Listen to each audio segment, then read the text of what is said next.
जिल्हा अध्यक्ष श्री धैर्यशील पाटील साहेब या ठिकाणी मान्यवरांचं आगमन झालेलं आहे। सर्वांनी जोरदार स्वागत करायचं आहे। आपल्या महाराष्ट्र राज्याचे लोकप्रिय उपमुख्यमंत्री व गृहमंत्री माननीय नामदार देवेंद्रजी फडणवीस साहेब, जिल्हा पालकमंत्री नामदेव शंभूराज देसाई साहेब यांचं या ठिकाणी आगमन झालेलं असून सर्वांनी टाळ्यांच्या गजरामध्ये स्वागत करायचं आहे। अण्णासाहेब पाटील आर्थिक मागास विकास महामंडळाचे 1 लाख मराठा उद्योजक संकल्पपूर्ती झाल्यानंतर आजच्या या कार्यक्रमाचे उद्घाटन हिंदवी स्वराज्याचे संस्थापक छत्रपती शिवाजी महाराज यांच्या पुतळ्याला आणि मारवाडी कामगार व मराठा समाजाचे आराध्य दैवत कैलासवासी आमदार अण्णासाहेब पाटील यांच्या प्रतिमेला पुष्पहार करून त्या मेळाव्याचे उद्घाटन होत आहे। मी पुनश्च एकदा सर्व मान्यवरांचे या ठिकाणी स्वागत करते। छत्रपती श्री शिवाजी महाराज की, धर्मवीर छत्रपती श्री संभाजी महाराज की, जय भवानी, जय भवानी।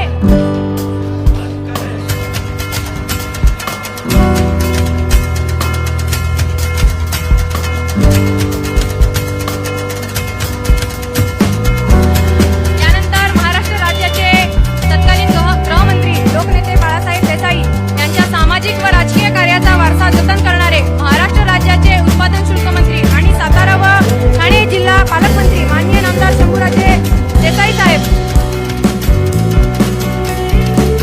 या ठिकाणी ऋषिकेश पाडळकर व्यंगचित्रकार यांनी साहेबांना भेटवस्तू दिलेली आहे।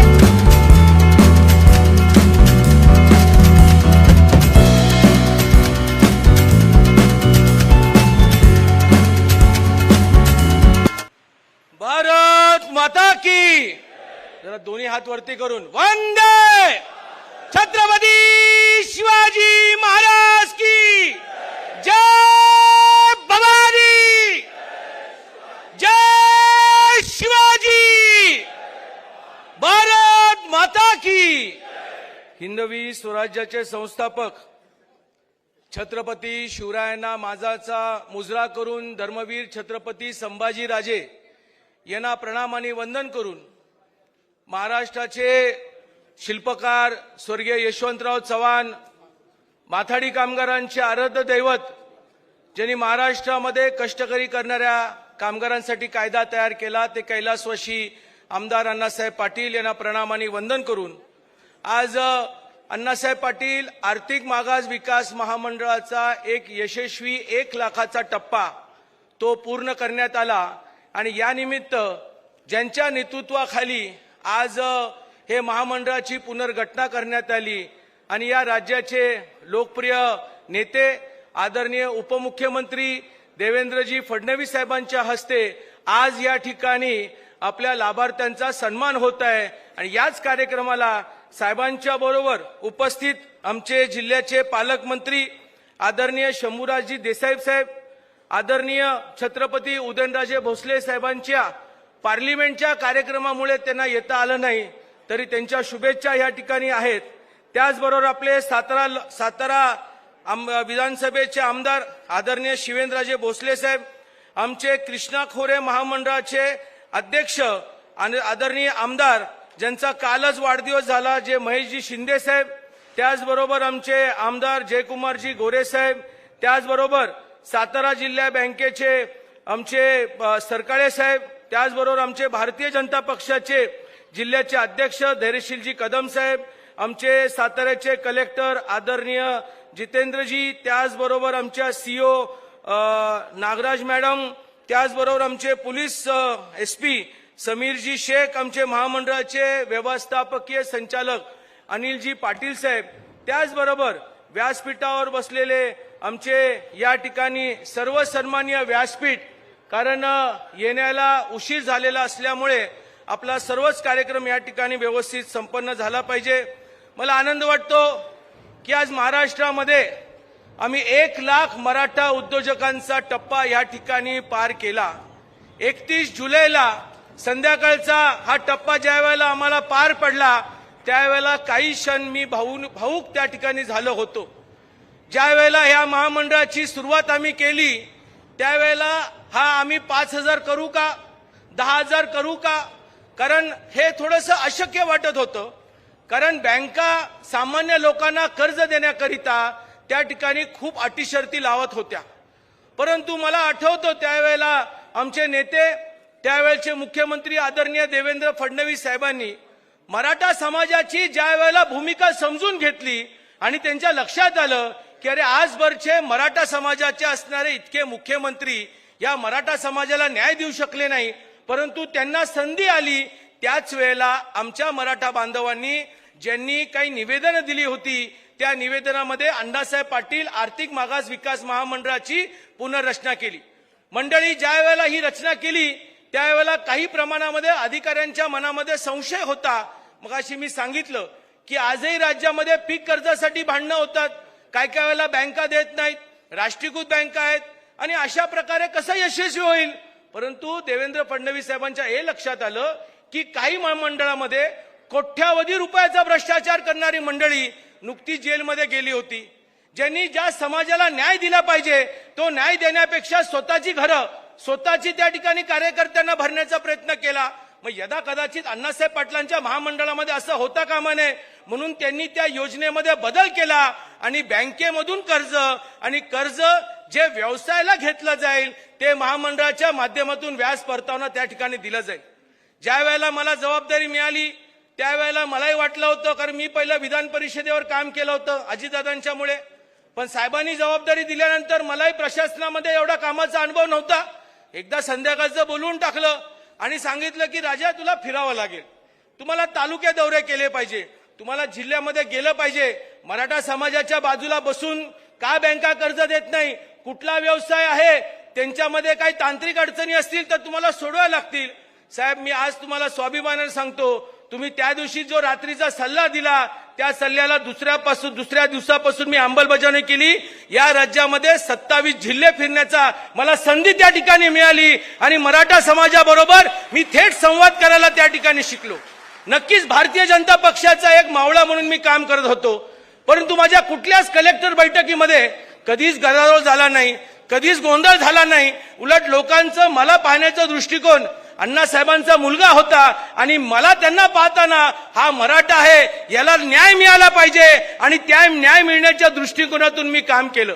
आज 1 लाख टप्पा पार करत असताना मला खरंच मनापासून आनंद होतो की महाराष्ट्रातल्या सहकारी बँका, राष्ट्रीयकृत बँका, NBFCने 8,500 कोटीचं कर्ज आमच्या मराठा बांधवांना दिलं.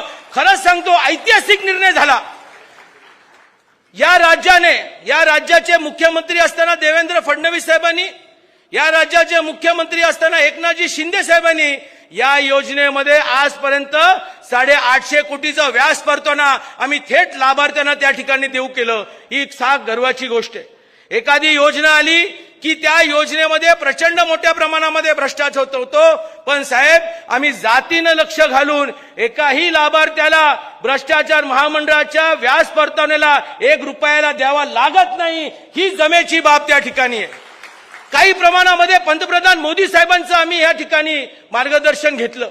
प्रत्यक्षात नाही तर अप्रत्यक्षामध्ये छोटे व्यवसाय गावामध्ये तयार करा, छोटे मोठे व्यापारी तयार करा. मग केंद्राच्या योजना आहेत, पण त्याचबरोबर राज्य सरकारने पण योजना तयार केली. साहेब महामंडळाची ही योजना ही 100% यशस्वी झाली. साहेब या जिल्ह्यात कार्यक्रम घेण्याचं मेन कारण काय, तर साहेब हा जिल्हा स्वर्गीय आमदार अण्णासाहेब पाटलांचा. या जिल्ह्यामध्ये पाटण तालुक्यामध्ये वडिलांनी आपली कारकीर्द सुरू केली. माथाडी चळवळीमध्ये काम केलं, मराठा चळवळीमध्ये काम केलं आणि म्हणून एखादा शासनामधून एखादा मोठा कार्यक्रम होत असताना सातारा जिल्ह्यामधून व्हावा असं मला वाटत होतं. योगायोगाने छत्रपती शिवेंद्रराजे भोसलेंनी या ठिकाणी साहेबांना विनंती केली, साहेब एक आगळा वेगळा कार्यक्रम घेऊया. छत्रपतींचा आमचा हा स्वराज्य, ज्या छत्रपतींच्या मातीमधूनच, सातारच्या मातीमधूनच स्वराज्याची त्या ठिकाणी शपथ घेण्यात आली. 18 पगड जात्या 12 बलुतेदारांना एकत्रपणे घेऊन छत्रपतींनी त्या ठिकाणी स्वराज्याची स्थापना केली. त्याच महामंडळाच्या माध्यमातून या राज्यामध्ये 1 लाख मराठा उद्योजक झाला. याचा पहिला कार्यक्रम आपल्या जिल्ह्यातनं व्हायला पाहिजे आणि म्हणून तो या ठिकाणी संपन्न झाला. या कार्यक्रमाला आम्हाला चांगलं मार्गदर्शन जिल्हा बँकेचं मिळालं. साहेब, जिल्हा बँकेने महाराष्ट्रामध्ये सातारा जिल्हा बँक ही पहिली बँक आहे ज्या बँकेने 2000 मराठा उद्योगांना कर्ज दिलं. ही महत्वाची बाब आहे. कारण सहकारी बँका त्या ठिकाणी लगेच कुणावरती विश्वास टाकत नाही, मॉर्गेज घेतात. परंतु जिल्हा बँकेने जातीनं सरकाळे साहेबांसारखे अधिकारी आहेत, आमचे चेअरमन नितीन पाटील असतील, आमचे नेते आदरणीय शिवेंद्रराजे भोसले असतील, आमचे अनिल देसाई असतील, प्रचंड मंडळी त्या संचालक मंडळावरती जाऊन त्या ठिकाणी आमच्या ह्या कार्याला हातभार लावला. आज मला सांगायला बरं वाटतं की सातारा जिल्ह्यामधून साधारण साहेब आम्ही 7500 लोकांना वेगवेगळ्या बँकेच्या माध्यमातून कर्ज वाटप झालेलं आहे आणि या बँकेमधून 717 कोटीचं त्या ठिकाणी कर्ज दिलेलं आहे आणि 60 कोटीचं व्याज परताना आज या ठिकाणी दिलेलं आहे. राष्ट्रीयकृत बँकांनी हातभार लावलेला आहे, सहकारी बँकांचं पण मोठं योगदान आहे. पण राज्यामध्ये एकंदर परिस्थिती जी आहे ती मी साहेब सांगतो. आपण मुख्यमंत्री असताना SLBCच्या मीटिंगला येत होता, जी राज्यस्तरीय बैठक असते ज्याच्यामध्ये नाबार्डचे अधिकारी, RBIचे अधिकारी. पण साहेब, जो काही दगाफटका झाला त्यानंतर आजपर्यंत SLBCला मुख्यमंत्री येत नाही. SLBCला मुख्यमंत्री येणं याचं कारण असं आहे की केंद्र आणि राज्य सरकारच्या वेगवेगळ्या योजना आहेत, त्या योजना ज्यांनी राबवायच्या राष्ट्रीयकृत बँकांवरती त्यांच्यावरती एक वचक राहतो. सुदैवाने तुमच्याच मार्गदर्शनाखाली आजपर्यंत जेवढ्या SLBC झाल्या त्या प्रत्येक SLBC मधून आपली भूमिका, सरकारची भूमिका आणि महामंडळामधून राष्ट्रीयकृत बँकांना कर्ज मिळालं पाहिजे अशा प्रकारची मी विनंती करत आलेलो आहे.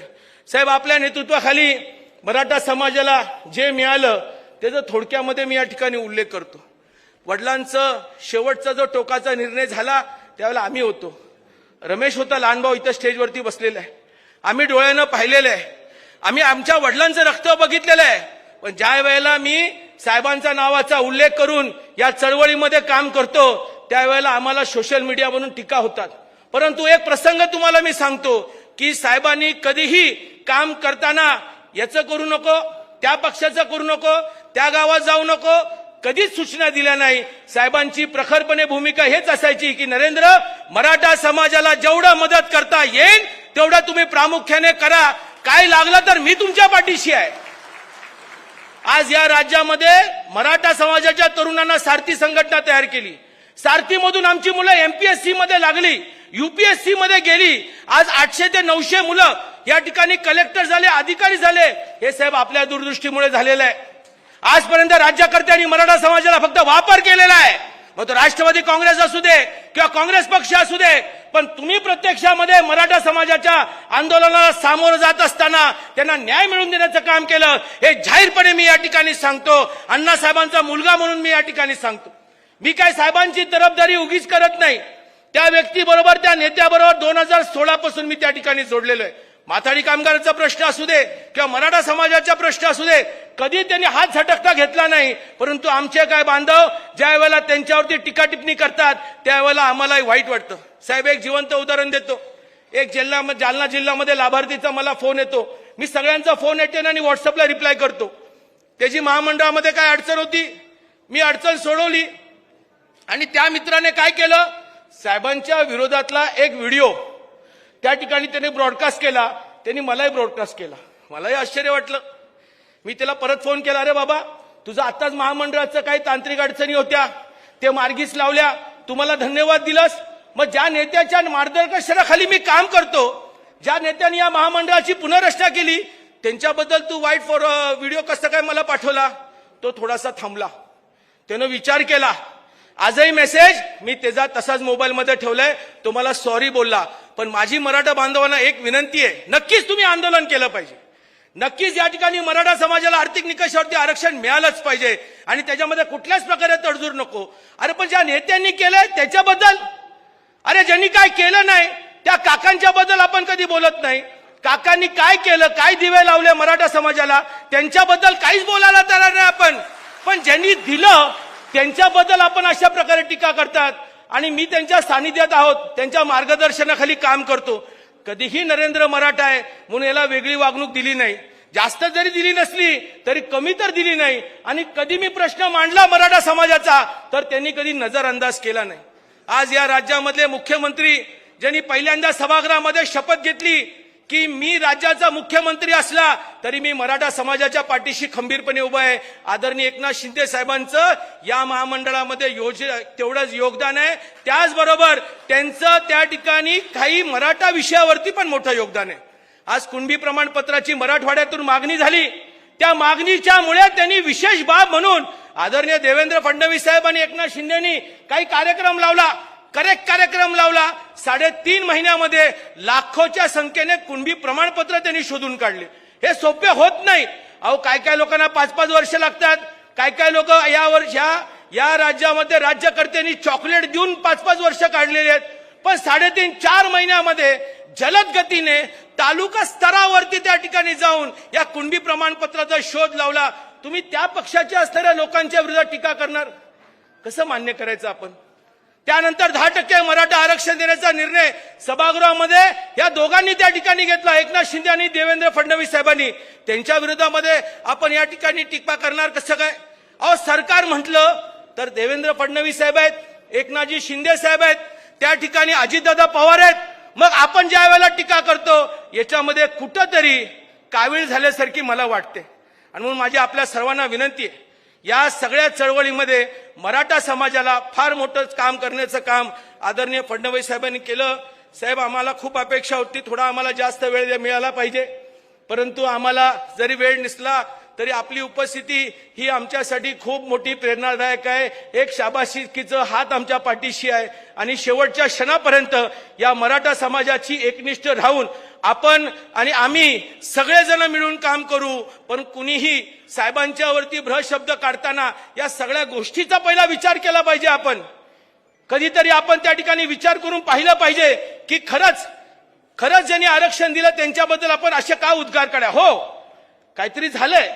उद्धव ठाकरे मुख्यमंत्री असताना सुप्रीम कोर्टाची जी केस झाली त्यामध्ये तिकडच्या असणाऱ्या लोकांनी योग्य पाठपुरावा केला नाही म्हणून नुकसान झालं. मग त्यावेळेला आपण गप्प बसतो का? त्यांच्याबरोबर आपण काम करणार आहोत का आपण साहेब आणि एकनाथ शिंदे साहेबांकडे जाणार आणि त्यांना साहेब अजूनही आमच्या ताटामध्ये भाकरी कमी आहे, अजून आमच्या ताटीमध्ये भाकरी वाढा, कायद्याच्या चौकटीमध्ये टिकणारा आम्हाला आरक्षण द्या, महामंडळाला आम्हाला बळकटी द्या, आमच्या त्या ठिकाणी असणाऱ्या सारथी संघटनेच्या माध्यमातून आमच्या मराठा समाजाला अजून तुम्ही योजना तयार करा. का आपण द्वेष करणार? का आपण सोशल मीडियावरती टीकाटिप्पणी करणार? आणि माझी सगळ्या मराठा बांधवांना विनंती आहे, मी कधीच व्यासपीठावरती एवढं बोललो नाही, पण ज्या माणसांच्या नेतृत्वाखाली आम्ही काम करतो त्यांनी कधी जातपातीचा भेदभाव त्या ठिकाणी केलेला नाहीये. यदा कदाचित असं वाटतं मनोहर जोशी साहेब होते ते पण आमच्यासाठी लकी होते, कारण मनोहर जोशी साहेबांनी महामंडळाची पुनर्रचना केली, त्यांनी तयार केली आणि फडणवीस साहेबांनी पुनर्रचना केली. या दोन्ही माणसांनी आम्हाला भरपूर ताकद दिलेली आहे. म्हणून आजच्या कार्यक्रमाच्या निमित्ताने सातारकरांच्या वतीनं मी या ठिकाणी मनापासून आभार मानतो, त्यांचं स्वागत करतो. खरं म्हणजे स्वागताचं आणि भाषणाची जबाबदारी असल्यामुळे मी व्यासपीठावर आमच्या सर्व म्हणजे भारतीय जनता पक्ष अधिकारी, आमचे जिल्हा बँक या सगळ्यांचं मनापासून स्वागत करतो आणि माझे लांबलेले विचार थांबवतो. जय भवानी, जय शिवराय. स्वर्गीय अण्णासाहेब पाटील आर्थिक विकास महामंडळाच्या माध्यमातून आणि सातारा जिल्हा मध्यवर्ती बँक यांच्या सहकार्यातून आज सातारा जिल्ह्यात मराठा समाजाच्या ज्या महामंडळाच्या माध्यमातून जो कर्ज पुरवठा करण्यात आला आणि 1 लाखाचा टप्पा महामंडळाच्या माध्यमातून जो गाठला गेला किंवा ओलांडला गेला, या निमित्तानं आज एक लाभार्थ्यांचा सत्काराचा कार्यक्रम आणि आपले नेते महाराष्ट्राचे उपमुख्यमंत्री देवेंद्रजी फडणवीस साहेब यांच्या उपस्थितीमध्ये त्यांचा पण सत्कार आपल्या सर्वांच्या उपस्थितीमध्ये व्हावा. कारण आज जे महामंडळ आपल्याला सहकार्य करते, नरेंद्र पाटील साहेबांनी आता सांगितलं, हे सगळं जे आहे हे देवेंद्र फडणवीस साहेब मुख्यमंत्री असताना हे निर्णय आणि हे सगळं जे आहे ते करण्यात आलं होतं. ही वस्तुस्थिती आहे, हे आपण लक्षात ठेवलं पाहिजे. त्यामुळे आमचा आग्रह होता की साहेब आपण आला पाहिजे, आपण आला. आपलं या ठिकाणी सर्वांच्या वतीनं मी साताऱ्यामध्ये स्वागत करतो. त्याचबरोबर या कार्यक्रमाला उपस्थित असलेले आपले पालकमंत्री मान्य नामदार शंभूराजजी देसाई साहेब, माझे सर्व विधान मंडळातले सर्व सहकारी आमदार, त्याचबरोबर आपल्या महामंडळाचे अध्यक्ष नरेंद्र पाटील साहेब, भारतीय जनता पार्टीचे माझे सर्व जिल्ह्याचे पदाधिकारी, त्याचप्रमाणे सातारा जिल्हा मध्यवर्ती बँकेचे संचालक, चेअरमन आणि सर्व अधिकारी, नावं घेत नाही कारण उशीर झालाय. फडणवीस साहेबांना पुढे सुद्धा कार्यक्रमाला नागपूरला जायचंय, त्यामुळे थोडं कार्यक्रम आटोपता घ्यायला लागणार आहे आणि मी पण थोडक्यातच बोलणार आहे. मी काय फार वेळ घेणार नाही. आज या ठिकाणी आपल्या सर्वांचा सत्कार प्रातिनिधिक स्वरूपामध्ये इथं होणार आहे. नरेंद्र पाटील साहेबांनी महामंडळाची म्हणजे उभारणी, त्याची पुनर्रचना, त्याचं कामकाज कसं चालतंय हे सगळं आपल्याला या ठिकाणी सांगितलं.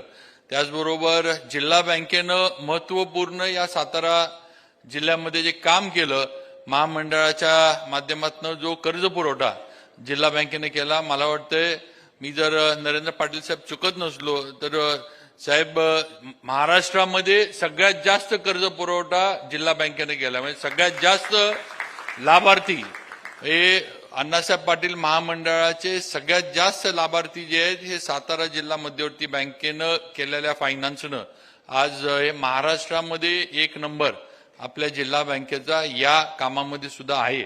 हे मला या ठिकाणी सांगायचंय कारण मी संचालक आहे आणि मी गेले 7 वर्ष बँकेचा चेअरमन सुद्धा होतो. त्यामुळे नक्कीच मला याचा अभिमान आहे की मी जी संधी आपल्याला देवेंद्रजी फडणवीस साहेबांनी दिली मराठा समाजाच्या उत्कर्षासाठी, प्रगतीसाठी, उन्नतीसाठी, ती संधी आपण जिल्हा बँकेच्या माध्यमातून वापरू शकलो आणि गरजू मराठा समाजातल्या उद्योग व्यावसायिकांपर्यंत आपण पोहोचू शकलो. नरेंद्र पाटील साहेबांनी आपल्याला ती साथ दिली हे या ठिकाणी सांगणं गरजेचं आहे असं मला वाटतं. साहेब मी एवढंच सांगेन, मी काही जास्त वेळ घेणार नाही. आज आपण आमची नवीन प्रशासकीय इमारत पण त्याचं भूमिपूजनाचा कार्यक्रम इथंच ऑनलाईन घेतोय. ती सुद्धा आपण सातारला नवीन तहसीलदार ऑफिस, प्रांत ऑफिसची इमारत दिली. आपण असाल, विखे पाटील साहेब असतील, यांनी हा प्रकल्प मंजूर केला, त्याचं आता काम सुरू होतंय. त्याबद्दल सुद्धा सातारकरांच्या वतीनं मी साहेब आपले आभार मानतो.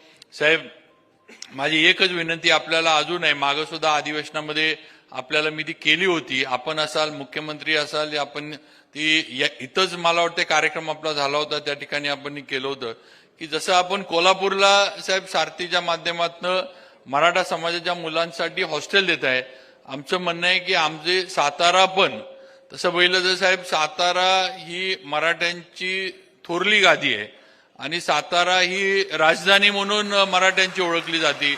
खरं म्हणजे आम्हाला कोल्हापूरबद्दल आमची तक्रार नाही काय, पण आमचं म्हणणं आहे की सातारला सुद्धा न्याय मिळावा आणि खासबाब म्हणून आम्हाला सुद्धा मराठा समाजाच्या मुलांसाठी हॉस्टेल हे आमच्या इथं सुद्धा व्हावं.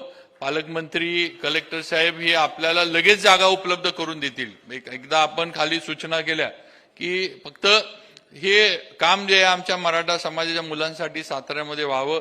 माझी सर्व माझ्या मराठा बांधवांना विनंती आहे, मित्रांनो मी सुद्धा मराठा समाजाचा आहे, मला पण माझ्या जातीचा, माझ्या मराठा असण्याचा किंवा मराठा म्हणून मला पण अभिमान आहे. पण आपण सुद्धा सगळ्यांनी एक लक्षात ठेवलं पाहिजे की ज्यानं दिलंय त्याच्या मागं उभा राहण्याचं काम आपण केलं पाहिजे. ज्यांनी आपल्यासाठी निर्णय घेतला हे आपण मान्यच केलं पाहिजे. आज राजकारणाचा विषय आला की लोक वेगवेगळे लगेच जाती धर्माचे हे लावतात आणि वेगवेगळे त्याला म्हणजे वेगळ्या चष्म्यातनं बघण्याचं किंवा आपल्या पुढं वेगळ्या एका दृष्टिकोनातनं मांडण्याचा प्रयत्न करतात. पण वस्तुस्थिती ती नाहीये. आपल्याला आरक्षण सगळ्यात पहिलं दिलं कुणी तर देवेंद्र फडणवीस साहेबांनी दिलं. ही वस्तुस्थिती आपण मान्य करूनच चालली पाहिजे, हे आपण लक्षात घ्या. हे आरक्षण टिकणार नाही, त्यांनी ते मुंबई हायकोर्टामध्ये टिकवून दाखवलं, हे पण आपण मान्य केलं पाहिजे. त्यांनी ते आरक्षण सुप्रीम कोर्टामध्ये जोपर्यंत देवेंद्र फडणवीस मुख्यमंत्री होते तोपर्यंत ते सुप्रीम कोर्टामध्ये पण त्यांनी टिकवून दाखवलं. हे सुद्धा बंधू भगिनींनो आपण लक्षात घेतलं पाहिजे, मान्य केलं पाहिजे. गेलं कधी, ज्या वेळेला फडणवीस साहेबांना पद सोडायला लागलं किंवा जे त्यावेळेला पदावर नव्हते त्यावेळेला हे आरक्षण गेलं, ही वस्तुस्थिती आहे. आज साहेब मी नक्कीच या ठिकाणी अगदी ठामपणे आणि प्रामाणिकपणे माझ्या मराठा समाजाच्या बांधवांना सांगू इच्छितो की माझा 100% माझ्या नेत्यावर आणि देवेंद्र फडणवीसांवर विश्वास आहे. उद्याच्या काळामध्ये आपल्याला जर आरक्षण कोण देऊ शकलं तर ते फक्त देवेंद्र फडणवीस आहेत, एवढं लक्षात ठेवा. तेवढी धमक, तेवढं त्यांचं मन मोठं आणि तेवढी कुवत ही त्यांच्यामध्ये आहे. दिल्लीमध्ये जाऊन सुद्धा तिथले निर्णय लावून घेण्याची ताकद जर महाराष्ट्रामध्ये आज कुठल्या नेत्यामध्ये असली तर ती देवेंद्र फडणवीसांमध्ये आहे. हे अगदी ठामपणे मला इथं सांगायचंय. याबद्दल कुणाला काही माझ्याबद्दल किंवा काही शंका असेल तर मला त्याच्याबद्दल काही हरकत नाही. पण जे मी बघितले आणि जो अनुभव मी घेतलाय तो मी तुमच्या पुढे मांडतोय. त्यामुळे आपण सुद्धा सगळ्यांनी आपण लढा दिला पाहिजे, मान्य आहे. आपण लढलो पाहिजे आपल्या हक्कासाठी, आपण मागणी केली पाहिजे. अगदी बाकी सगळं असू दे, शेवटी हक्क मिळवण्यासाठी कधी कधी रस्त्यावर उतरायला लागतं. आई सुद्धा रडल्याशिवाय दूध पाजत नाही हे पण आपल्याला माहित आहे. त्यामुळे शेवटी या गोष्टी हक्कासाठी करणं गरजेचं आहे. पण ज्यावेळेला आपल्याला हक्काचा माणूस आपल्याला आपल्या हक्काचं देतोय त्यावेळेला त्या माणसाच्या मागं सुद्धा ताकदीनं उभं राहण्याचं काम हे आपण सुद्धा सर्वांनी केलं पाहिजे असं मला या निमित्तानं सांगावंसं वाटतं. मी नरेंद्र पाटील साहेबांचं मनापासून अभिनंदन करतो. त्यांनी अतिशय चांगल्या पद्धतीनं महामंडळाचं कामकाज चालू ठेवलेलं आहे आणि आज 1 लाखाचा टप्पा हा माननीय नरेंद्र पाटील साहेबांच्या मार्गदर्शनाखाली म्हणा किंवा अध्यक्षपदाच्या खाली म्हणा आज अण्णासाहेब पाटील महामंडळानं गाठलाय. त्यांचं मनापासून अभिनंदन. असंच आपण काम करत राहावं. आम्ही सर्वजण, आम्हाला सुद्धा अभिमान आहे की एवढं मोठं महामंडळ आमच्या जिल्ह्यामध्ये नरेंद्र पाटील साहेबांना त्याची जबाबदारी दिली. हा अभिमान आम्हाला पण सगळ्यांना आहे. परत एकदा मी देवेंद्रजी फडणवीस साहेबांचे आभार मानतो. ते इथं आमच्यापर्यंत आले आणि आपल्या सगळ्यांना ते सत्कार पण ते करणार आहेत, मार्गदर्शन करणार आहेत. थोडं साहेब म्हटले ते बरोबर आहेत नरेंद्र पाटील साहेब, जरा कार्यक्रम गडबडीत झाला पण पुढचे कार्यक्रम आहेत यायला थोडा हवामान वगैरे या सगळ्याच्यामुळे थोडा साहेबांना उशीर झाला.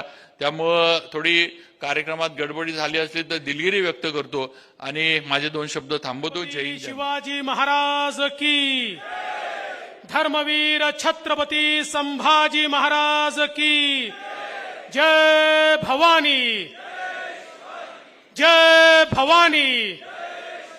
अरे साताऱ्यातनं इतका छोटा आवाज येईल तर स्वराज्याच्या राजधानीचं नाव खराब होईल.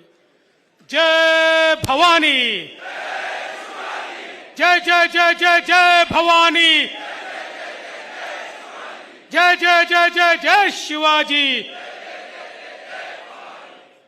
हिंदवी स्वराज्याचे सरसंस्थापक छत्रपती शिवरायांना मानाचा मुजरा करतो.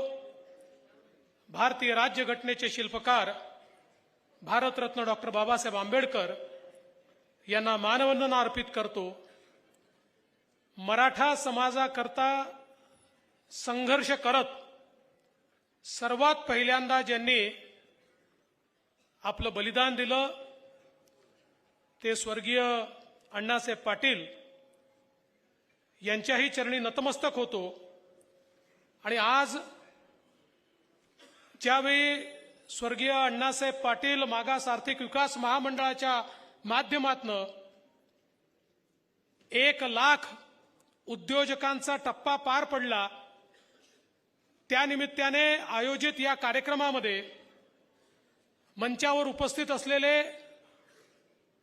राज्याचे उत्पादन शुल्क मंत्री आणि जिल्ह्याचे पालकमंत्री ज्यांनी मला घाई असल्यामुळे आपलाही बोलण्याचा वेळ मला दिला असे आमचे मित्र शंभूराज देसाईजी, या ठिकाणी मंचावर उपस्थित असलेले श्रीमंत छत्रपती माननीय शिवेंद्रराजे भोसलेजी, सन्मान्य महेशदादा शिंदेजी, सन्मान्य जयकुमार गोरेजी, सन्मान्य रणजितसिंह नाईक निंबाळकरजी, दिलीप येळगावकरजी, धैर्यशील कदमजी, जितेंद्र डुडी, समीर शेख, त्याचप्रमाणे श्रीमती नागराज, ज्यांचा विशेष उल्लेख या ठिकाणी मी करेन.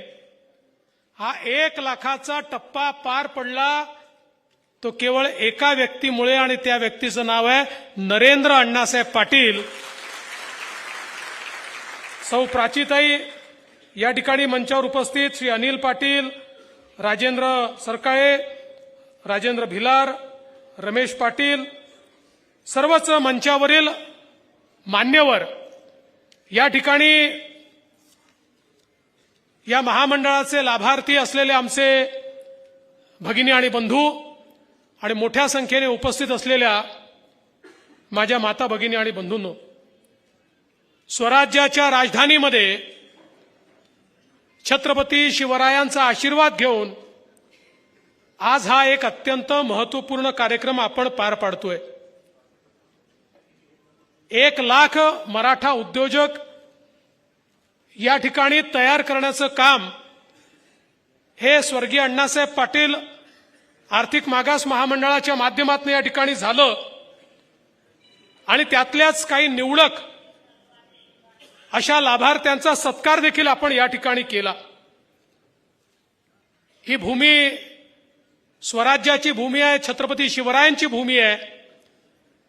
महाराष्ट्राला राजकीय नेतृत्व देणारी, सामाजिक नेतृत्व देणारी, सांस्कृतिक नेतृत्व देणारी वीरांची भूमी, नेत्यांची भूमी, संतांची भूमी, समाज सुधारकांची भूमी, अशा प्रकारच्या या भूमीमध्ये मी खरोखर छत्रपती शिवेंद्रराजे यांचे मनापासून आभार मानेन की त्यांनी आणि नरेंद्रजींनी संकल्पना मांडली आणि मला आग्रह केला की 1,00,000 उद्योजक तयार झाले आहेत. हा एक महत्वपूर्ण टप्पा आहे आणि या टप्प्याला हा कार्यक्रम आम्हाला करायचा आहे. या कार्यक्रमाला तुम्ही आलं पाहिजे आणि मला आज अतिशय आनंद आहे की आज आपल्यामध्ये मी उपस्थित आहे. खरं म्हणजे या ठिकाणी सांगितलं पाहिजे की ज्यावेळेस मुख्यमंत्री म्हणून काम करण्याची संधी मला मिळाली, सुरुवातीच्या काळामध्ये मराठा समाजाने ज्यावेळी अतिशय शांततेनं आरक्षणाकरता मोर्चे काढले आणि समाजाशी एक डायलॉग आम्ही सुरू केला की नेमकं काय केलं पाहिजे. आणि त्यावेळी असं लक्षात आलं की आरक्षण तर आवश्यक आहेच, कारण मराठा समाजामध्ये एक मोठा घटक आहे ज्यांनी वर्षानुवर्ष संघर्ष केला, गावगाडा सांभाळला, 18 पगड जातींना सोबत घेऊन त्या ठिकाणी काम केलं. पण दुर्दैवाने हा एक मोठा घटक शैक्षणिक आर्थिक दृष्ट्या कुठेतरी मागास राहिला आहे आणि मग या समाजाला पुढे नेलं पाहिजे. राज्यकर्ते म्हणून सर्वांची जबाबदारी आहे आणि म्हणून त्या निमित्ताने आरक्षणाचा विचार तर आम्ही सुरू केलाच, पण त्याच वेळी लक्षात आलं आरक्षण हा सगळ्यात महत्वाचा टप्पा आहेच, पण समाजामध्ये परिवर्तन करायचं असेल तर आरक्षणासोबत अजून अनेक गोष्टी कराव्या लागतील. कारण आरक्षणाचा जर विचार केला तर नोकऱ्यांच्या संदर्भात वर्षाला 25-26 हजार नोकऱ्या निघतात. 10% आरक्षण, 15% आरक्षण म्हटलं तरी 2,600-3,000 नोकऱ्या. यांनी एवढ्या मोठ्या समाजाचं आमूलशूल परिवर्तन नाही होऊ शकत, तेही महत्वाचंच आहे. पण त्यासोबत आम्हाला समाजाला जास्तीत जास्त संधी निर्माण करून दिली पाहिजे. आणि म्हणून मग आम्ही हा विचार केला की एकीकडे आरक्षणाच्या माध्यमातून नोकरीमध्ये तर सहभागी करून घेऊच, पण त्यासोबत केवळ नोकरी मागणारे नाही तर नोकरी देणारे देखील मराठा समाजामध्ये तयार झाले पाहिजेत. आणि मग स्वर्गीय अण्णासाहेब पाटील आर्थिक विकास महामंडळाची पुनर्रचना आम्ही केली आणि ही पुनर्रचना केल्यानंतर या माध्यमातून उद्योग करण्याकरता आपल्याला त्या ठिकाणी कर्ज देता आलं पाहिजे, ज्याचा उल्लेख नरेंद्रजींनी केला असं लक्षात आलं. अनेक महामंडळांनी कर्ज दिली, कोणी ती कुठे वापरली माहिती नाही. त्यामुळे सिरियस उद्योजक जर तयार करायचे असतील तर बँकांच्या माध्यमातून कर्ज दिलं पाहिजे, जेणेकरून प्रोजेक्ट रिपोर्ट तयार होतो, सिरियसनेस त्याच्यामध्ये असतो आणि सगळा व्याज परतावा त्याचा केला पाहिजे. आज या ठिकाणी मला सांगताना आनंद वाटतो 8,500 कोटी रुपये. म्हणजे मला आठवतं की त्या काळामध्ये मागणी व्हायची की 1,000 कोटी रुपये महामंडळाला द्या, 2,000 कोटी रुपये महामंडळाला द्या. 1,000 2,000 कोटी नाही, 8,500 कोटी रुपयाची कर्ज महामंडळाच्या माध्यमातून आज मराठा तरुणांना त्या ठिकाणी मिळाली. आणि याचं संपूर्ण व्याज महामंडळ भरताय. 825 कोटीचं व्याज आतापर्यंत भरलाय आणि भविष्यात देखील हे महामंडळ व्याज भरत राहणार आहे. आणि मला याचा आनंद आहे की माननीय एकनाथराव शिंदे साहेब हे मुख्यमंत्री झाल्यानंतर त्यांनी देखील या महामंडळाच्या योजनांचा विस्तार या ठिकाणी केला आणि आता पूर्वीपेक्षाही जास्त कर्ज या महामंडळाच्या माध्यमातून आपण देतो. नरेंद्रजी, मी ज्याचा उल्लेख पहिल्यांदा केला, हे महामंडळ का यशस्वी झालं? कारण या महामंडळाचं नेतृत्व तुम्ही करत होता. स्वर्गीय अण्णासाहेब पाटलांचा मुलगा महामंडळावर गेल्यानंतर अक्षरशः महाराष्ट्र पिंजून काढला.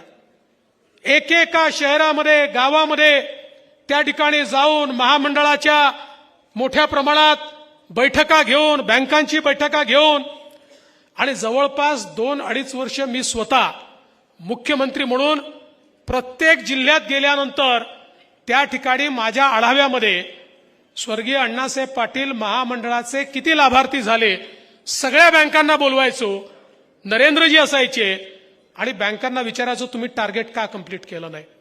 त्यामुळे बँकांनाही सवय लागली. आणि मी तर सातारा जिल्हा मध्यवर्ती बँकेचं बाबा मनापासून अभिनंदन करेन की या बँकेने अतिशय सुंदर काम केलं. शेवटी या बँका आपल्या करता तयार झालेल्या बँका आहेत. अतिशय चांगलं काम केलं आणि लाभार्थ्यांना संधी मिळाली. राष्ट्रीयकृत बँकांना त्या ठिकाणी आम्ही सांगायचो की बघा, जर तुम्ही कर्ज देताना अनाकानी केली, फुकटचे कागदपत्र मागितले, त्रास दिला, तर तुमच्यावर आम्ही FIR दाखल करू. परिणाम असा झाला की मोठ्या प्रमाणात बँकांनी त्या ठिकाणी कर्ज दिलं आणि त्या कर्जामुळे आज अनेक उद्योजक या ठिकाणी उभे राहत आहेत.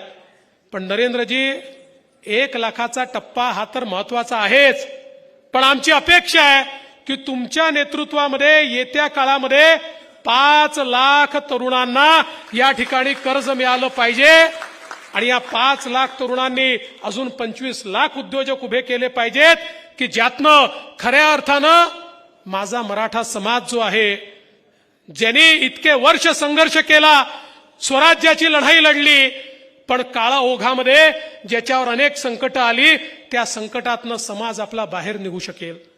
आज मला या निमित्ताने सांगितलं पाहिजे, सारथीसारखं एक अत्यंत महत्वाची त्या ठिकाणी संस्था आपण तयार केली आणि या सारथीच्या माध्यमातून मोठ्या प्रमाणामध्ये आज आपल्याला कल्पना आहे UPSC मध्ये, MPSC मध्ये आपले तरुण त्या ठिकाणी सिलेक्ट होत आहेत.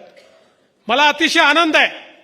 ज्यावेळी सारथीची निर्मिती केली त्यावेळी त्याच्या पाठीमागचा उद्देशच हा होता की आमचा जो सामान्य तरुण आहे, हा तरुण काही दिल्लीमध्ये जाऊन UPSCचे कोचिंग क्लासेस करू शकत नाही. गरीब शेतकऱ्याचा मुलगा मोठी फी भरून MPSCचे कोचिंग क्लासेस करू शकत नाही. त्यामुळे त्याच्या मनात इच्छा असली तरी तो अधिकारी बनू शकत नाही. आणि म्हणून सारथीच्या माध्यमातून त्यांना हे दालन आपण उघडं केलं आणि त्यासोबत फेलोशिप करायची असेल, प्राध्यापक बनायचं असेल, वेगवेगळ्या ट्रेनिंग त्या ठिकाणी करायच्या असतील, या सगळ्याची व्यवस्था सारथीच्या माध्यमातून केली. आज ज्यावेळी आमच्या सारथीच्या माध्यमातून UPSC, MPSC झालेले आमचे DYSP पाहतो, आमचे त्या ठिकाणी IAS अधिकारी पाहतो, त्यावेळी अतिशय आनंद वाटतो. ते त्या ठिकाणी जेव्हा हे मत व्यक्त करतात की सारथी होतं म्हणून आम्ही अधिकारी होऊ शकलो, त्यावेळी खऱ्या अर्थानं मनापासून आनंद वाटतो. शेवटी समाजामधली सुधारणा, समाजामधला विकास, समाजातल्या तरुणाईचा विकास हा केवळ भाषणांनी होऊ शकत नाही. त्याकरता कार्ययोजना करणं हे गरजेचं असतं. आज सारथीने ती कार्ययोजना करून दाखवली आणि त्यामुळे मोठ्या प्रमाणात हे परिवर्तन आपल्याला पाहायला मिळत आहे. आज आपण हॉस्टेलची योजना सुरू केली आणि बाबा तुम्ही हॉस्टेलची मागणी या ठिकाणी केली आहे. निश्चितपणे पालकमंत्री महोदय आपण जागा त्या ठिकाणी उपलब्ध करून दिली तर तात्काळ आपण हॉस्टेल या ठिकाणी सातारमध्ये देखील सुरू करू. आणि केवळ आपण हॉस्टेल करून थांबलो नाही, हॉस्टेल जिथे व्हायला वेळ आहे, ज्या ठिकाणी हॉस्टेलमध्ये जागा कमी पडते त्या ठिकाणी आमच्या विद्यार्थ्यांना निर्वाह भत्ता देण्याचा निर्णय देखील आपण त्या ठिकाणी केला.